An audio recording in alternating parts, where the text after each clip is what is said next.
Tujuan utama kita adalah menjadi diri sendiri semaksimal mungkin. Menjadi diri sendiri di dunia yang terus-menerus berusaha menjadikan kita sesuatu yang lain adalah pencapaian.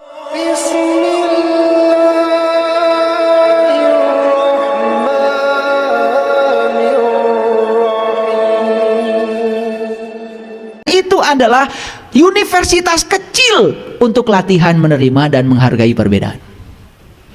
Jadi orang yang di luar suka menyerang orang lain, itu pasti di rumahnya berantem. Orang yang di luar suka menyerang orang lain yang berbeda dengan dirinya, itu pasti di rumahnya gagal. Dan orang yang di luar toleran kepada orang lain, pasti di rumahnya udah toleran. Ini saya kasih tahu. Latihan pertama kita menerima dan menghargai perbedaan adalah di rumah. Dan tidak mungkin kita dipasangkan dengan yang sama. Makanya di Quran disebutnya azwaja, pasangan. Kalian tidak pernah beli sendal jepit kiri-kiri, kanan-kanan, pasti kiri-kanan. Gak pernah beli sepatu kiri-kiri atau kanan-kanan. Pakai sepatu kiri-kiri atau kanan-kanan jatuh. Tapi kalau pakai kiri-kanan bersama, serasi, sempurna. Jadi saya kasih tahu, semua yang dalam rumah tangganya masih banyak konflik, sederhana sebetulnya. Tidak tahu tujuan menikah. Tujuan menikah cuma satu, latihan menerima dan menghargai bahwa Anda dengan pasangan Anda berbeda.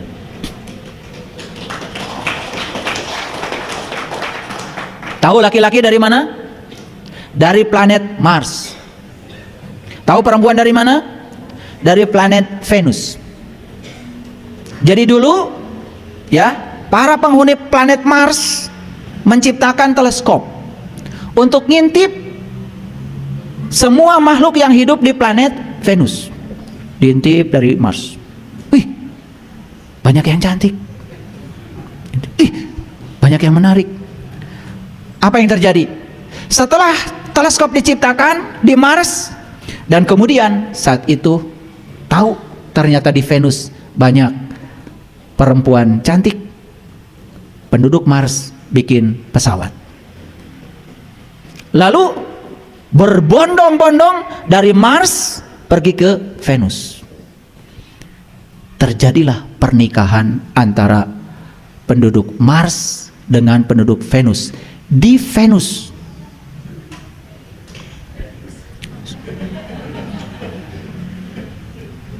Nah, setelah terjadi pernikahan itu, masing-masing pasangan masih sadar kalau yang laki-laki dari Mars, yang perempuan dari Venus. Makanya di situ masih sukses latihan menerima dan menghargai perbedaan.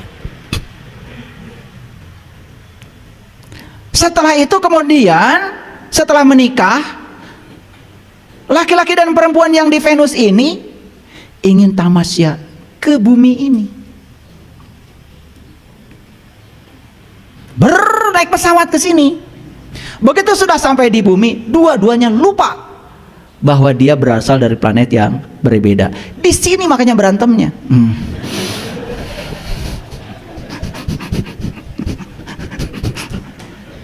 Jadi kalau kalian ingat lagi, oh saya ini dari Mars, kalian dari Venus, yuk kita saling menerima dan menghargai perbedaan. Anda dengan saya ternyata berbeda. Dan kita dipasangkan karena berbeda. Tuhan menciptakan kita berbeda. Dan kita dipasangkan satu kasur untuk latihan menerima perbedaan. Mulai sekarang saya tidak akan usil pada kamu, karena kamu dengan saya berbeda. Saya siap menerima perbedaan itu apa adanya. Makanya begitu sadar yang laki-laki dari Mars, yang perempuan dari Venus, pertengkaran selesai. Pengadilan agama sepi.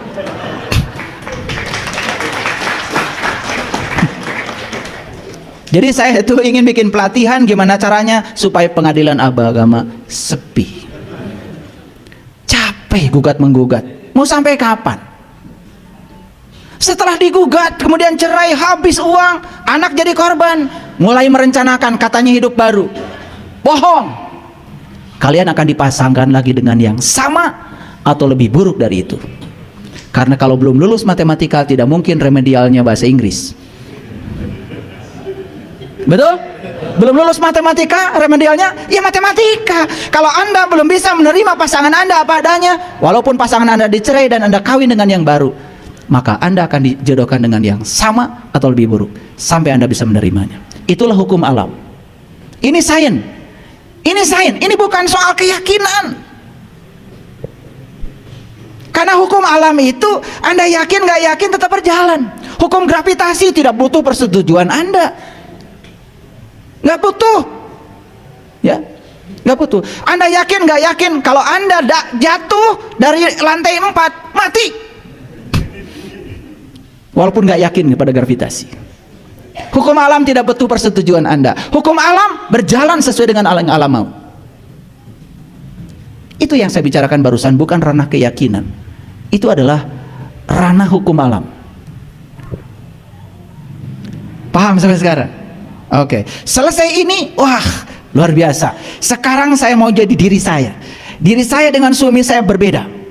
Dan saya tidak akan memaksakan keinginan saya pada pasangan saya, karena memang mereka berbeda. Saya terima dia apa adanya. Nanti akan kaget. 2-3 hari kita nyesal bertahun-tahun. Ternyata pasangan saya adalah manusia terbaik yang disediakan semesta untuk menjadi teman hidup saya. Dan saya tidak akan menjadi saya hari ini kalau pasangan saya bukan dia. Ternyata dia makhluk limited edition yang disediakan semesta buat saya. Oke. Keren, keren. Nih hadirin ya. Buat apa sih kita konflik di keluarga? Yang akan jadi hancur tuh anak cucu kita bingung nanti. Ya. Semua itu, semua keputusan yang dimulai dengan rasa marah akan berakhir dengan rasa malu.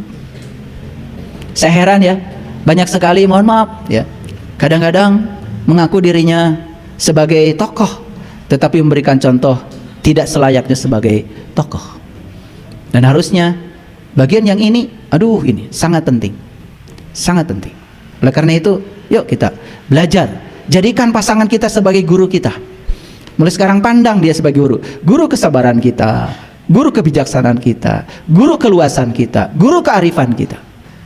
Kalau kita pandang mereka sebagai guru, maka kita setiap hari akan terus berguru pada dia. Kita akan mengalami peningkatan kesadaran yang luar biasa. Puncaknya, ingat, yang enak akan ditinggalkan, yang gak enak akan ditinggalkan. Tapi pelajaran yang akan kita bawa adalah pelajaran kebijaksanaan, menerima yang enak dan tidak enak apa adanya. Itu yang akan kita bawa. Jadi setiap manusia tercipta untuk peran yang berbeda dan unik. Tercipta untuk peran yang berbeda dan unik. Artinya setiap manusia itu sudah disiapkan untuk tujuan Tuhan yang berbeda. Dia akan dipakai untuk menjadi kepanjangan tangan Allah untuk tujuan yang berbeda. Oleh karena itu, jadilah diri sendiri, bukan seperti yang diinginkan oleh orang lain. Jadilah unik. Maka kita akan menemukan kemerdekaan.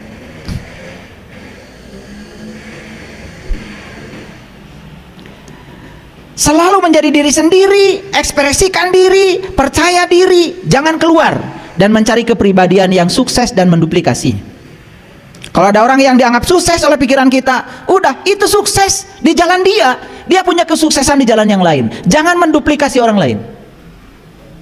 Saya tidak mau menduplikasi anak saya harus menjadi saya, karena saya percaya anak saya disiapkan oleh Tuhan tujuan yang berbeda dengan saya. Makanya anak saya merdeka, tidak pernah harus belajar ceramah ya seperti ayah. No.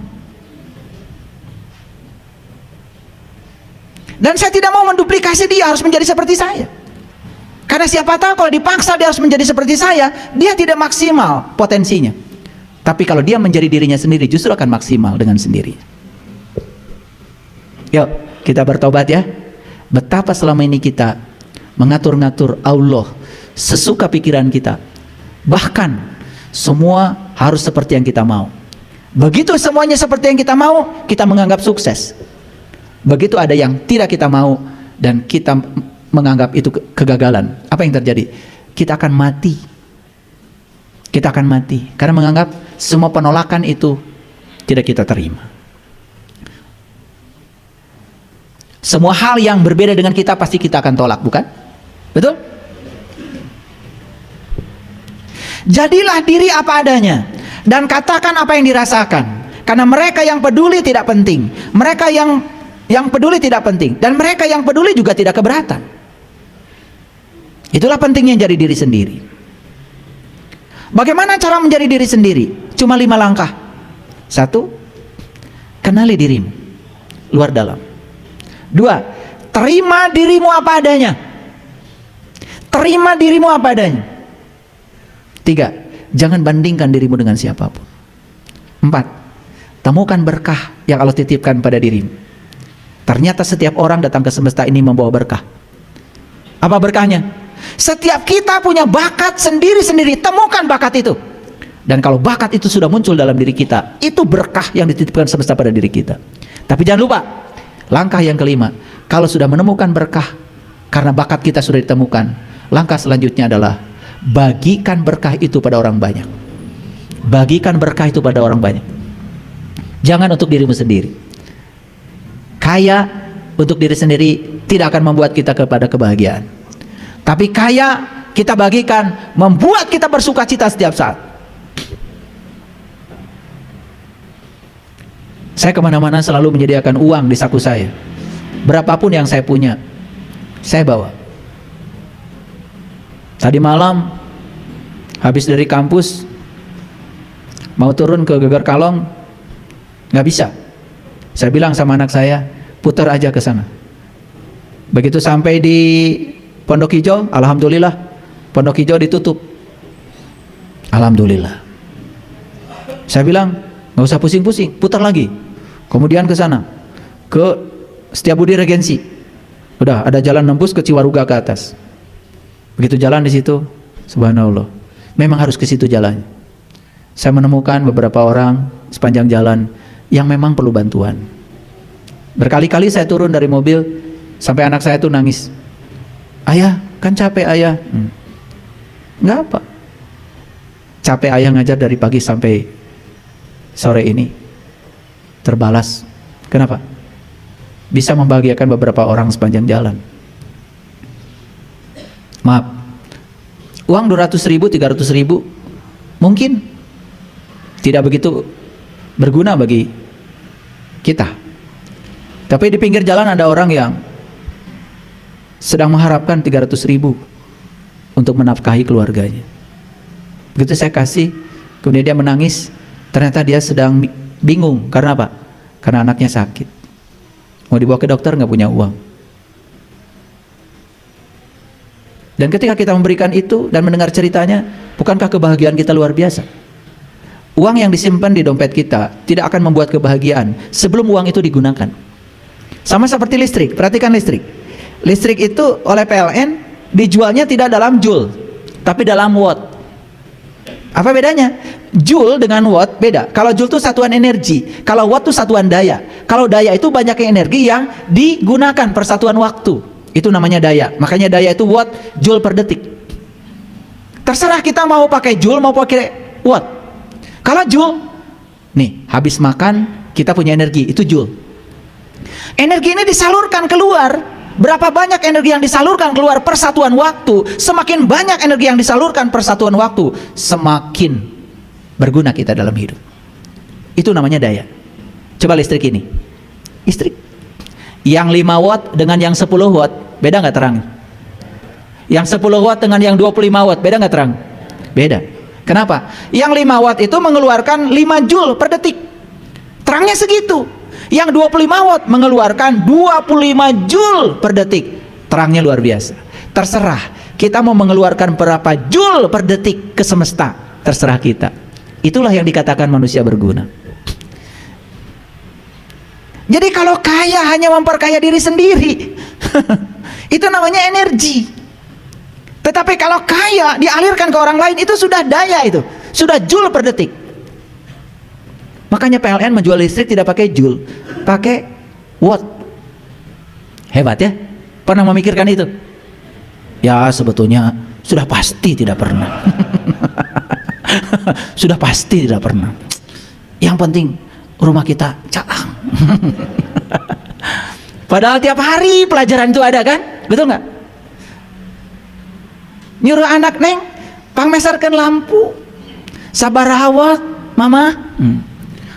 Nu 25 bawat we ameh caang tuh. Jadi kalau 25 watt tuh tahu lebih terang dari 5 watt. Tapi giliran diterapkan dalam hidup, mulai sumbang.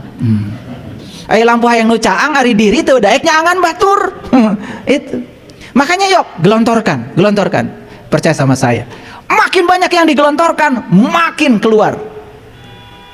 Give and take. Sama seperti keran. Matikan keran. Mesin pompa air kita mati.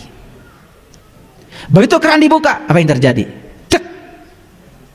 Otomatis jalan. Air mengalir. Sederhana sebetulnya. Kenapa sih rezeki saya nggak ngalir? Kerannya.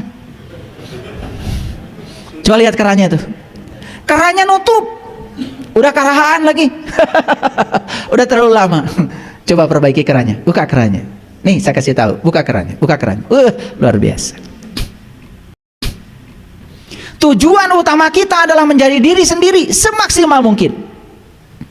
Menjadi diri sendiri di dunia yang terus-menerus berusaha menjadikan kita sesuatu yang lain adalah pencapaian yang besar. Nih saya kasih tahu. Dunia kita, lingkungan kita sekarang sedang berusaha untuk menjadikan kita seperti mereka. Dan kalau kita bisa keluar dari cengkeraman itu dan kita berhasil menjadi diri sendiri, itulah pencapaian yang terbesar dalam hidup.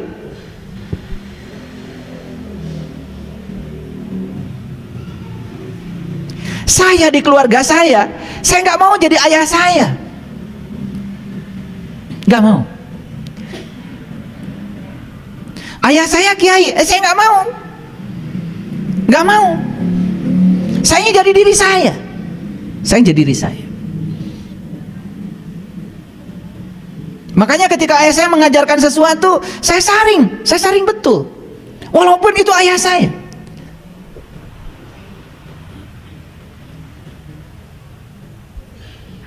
Saya masih ingat itu dialog dengan ayah saya. Itu bulan Ramadan itu. Kalau besok mau saum itu, awal saum biasanya ayah saya kumpulkan semua, ngasih ceramah agama. Ayat yang dibaca udah pasti ayat Ramadan. Ya ayyuhallazina amanu kutiba alaikumusiyam. Itu yang dibaca itu. Hai orang-orang yang beriman, diwajibkan bagi kamu saum. Dan saya langsung nanya sama bapak, itu kan pak yang dihaikan orang beriman, hari orang iman tuh pak. Bapak saya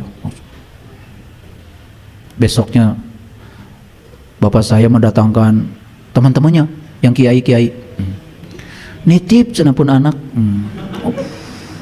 Wah, gara-gara Kamali nanya. Tapi saya tetap tidak mau jadi orang lain. Saya tetap, ya nggak apa-apa.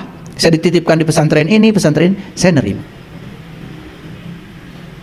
Dan puncaknya, saya juga tidak akan bisa menemukan kebenaran dalam diri saya kalau saat itu saya gagal menjadi diri saya. Masa cuma nanya gitu aja nggak boleh? Saya cuma nanya, Pak, kan yang dihaikan orang beriman. Hari orang teh iman pak. Bapak saya tuh diem, marah gitu. Tapi dia memang nggak bisa jawab, betul nggak? Ya, susah coba kalau punya anak kayak saya. Iya. Beliau lagi cerita tentang perjalanan perjalanan spiritual lah. Kan spiritual tuh selalu dikaitkan dengan langit ketujuh, betul nggak? Jauh sekali. Saya cuma nanya gini, katanya Allah dekat. Cek bapak, Allah teh dekat, lebih dekat daripada urat nadi. Nah, penakna menit tebih keneh pak, menit tebih. Saya langsung dimarahin, murtad sih. Saya cuma ngomong begitu, padahal kan itu tuh dari diri saya gitu kan. Ya kan ada konflik di otak saya. Bapak saya bilang, Allah teh deket jeung urang, lebih deket tibatan urat genggerong urang. Wah itu bapak saya. Tapi di sisi lain beliau mengatakan, ya, untuk bertemu Allah tuh harus pergi jauh ke sana. Kan di otak saya jadi mulai mulek. Mikir. Nah, cenah cek bapak, Allah teh caket ari pangina jauh-jauh teuing. Murtad sia. Wah, udah yakin saya dititipkan lagi besoknya. Nasib saya begitu. Tapi saya tidak berhenti, terus jadi diri sendiri. Karena itu bukan pertanyaan dibuat-buat. Maaf ya Bapak Ibu. Kan itu bukan dibuat-buat. Itu kontra kan di sini? Kontra. Sama seperti ini. Mohon maaf. Ya, ini pengalaman saya. Saya tanya, "Ari Baitullah teh di mana, Pak?" Ini bapak saya, nanya ke bapak saya. "Di Mekah tuh, Jang, gitu motong ditanya. Batur ge geus nyarahun." Oh. Katanya, "Ai Baitullah teh naon, Pak?" "Iman Gusti Allah." "Cenah Gusti Allah caket jeung urang." "Nah, bumina jauh." Wah, marah lagi. Wah, saya itu tiap hari. Tapi alhamdulillah, waktu beliau umur 79 tahun, beliau menyadari semuanya dan beliau minta dibimbing oleh saya. Setelah saya melakukan pencarian, kemudian saya bilang sama bapak, "Pak, abdi tos tepang sareng anu ku abdi dipilari salami ieu." "Bilih bapak hoyong mangga." Abdi ngantos. Jadi saya menunggu lama sampai beliau dari dalam dirinya sendiri minta dibimbing. Alhamdulillah, sampai beliau meninggal. Luar biasa. Nah, ternyata kejujuran itu mahal Bapak Ibu. Membuang formula paradigma yang selama ini mencengkram itu, untuk bisa keluar dari situ agar menemukan kebenaran sejati, memang tidak mudah. Saya bertahun-tahun, dan beliau baru minta kepada saya di usia beliau 79 tahun. Minta. Sampai yang terakhir beliau pernah bilang sama saya, "Ari sholat teh aya rasana?" "Aya, Pak." "Aya." "Ari iman teh aya rasana?" "Aya, Pak." "Ari Islam teh aya rasana?" "Aya, Pak." Tapi saya tidak bisa menjelaskan. Bapak harus mengalami sendiri rasa itu. Itu saya dialog dengan beliau itu sampai jam 3 pagi. Persis seperti dialog Ibrahim dengan ayahnya itu. Ternyata saya menyadari patung terbesar yang harus dihancurkan itu bukan patung dalam wujud fisik. Tapi patung terbesar yang harus dihancurkan adalah ketidakmauan kita untuk berubah. Itu patung yang paling besar. Sifat kita yang tidak mau berubah, merasa paling benar, merasa paling hebat, paling soleh, semua orang salah, dan tidak perlu mendengar siapapun lagi. Itu patung terbesar yang harus dikampakin. Dan saya baru sadar, ternyata Nabi Ibrahim yang dikampakin dari ayahnya bukan patung yang di luar, bukan yang bersifat fisik, tetapi sifat yang tidak mau berubah. Dan patung itu yang berbahaya dalam diri kita. Patung yang fisik apa bahayanya? Hanya seni, tapi ketidakmampuan kita untuk mengubah diri. Kekeh, merasa paling benar, merasa paling hebat, itu yang sangat berbahaya. Hadirin, sudah banyak yang saya sampaikan hari ini, dan yang terakhir saya ingin menyampaikan satu ayat yang sangat penting untuk kita renungkan.